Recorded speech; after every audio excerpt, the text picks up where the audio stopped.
Have you ever wondered why we have so many crypto projects or layer one and they all kind of do the same thing? Well, the reason is something we call the blockchain trilemma. Blockchain trilemma is what we're gonna cover today. So in an ideal world, the blockchain has three things: security, typically safe; scalability, meaning it can handle a lot of transactions; and decentralization, which means it's not controlled by any central entity. However, there is something called the blockchain trilemma, which is these three things. In the blockchain world, unfortunately, you can only have two, because to have two, you need to sacrifice one. So in another word, if you try to make a blockchain scalable and secure, it ends up being centralized. That's the problem with Solana.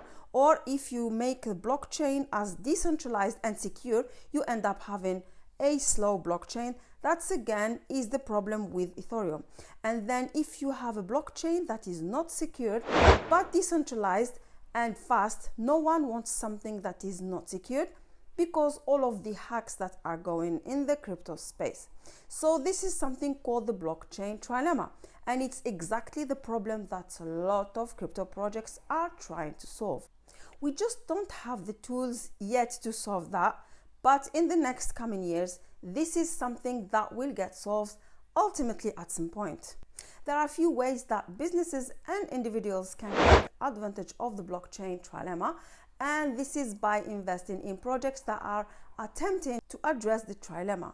And more projects attempting to find solution to the blockchain trilemma, it may be possible to identify and invest in projects that are making progress in that area. In addition, educate yourself and stay informed about the development in blockchain space. This can give you a better position to take advantage of new opportunities. That's all for today. I hope you enjoyed the video and learned something new. If you want to support the channel, please consider hitting the like and subscribe and share the video with your friends. I'm always open to hearing your thoughts and suggestions, so please leave a comment and let me know what you think. Don't forget to follow me on social media to stay up to date on all my new content. Thank you for tuning in. I'll be back with more videos soon. I hope you have a great day, and I'll see you in the next one.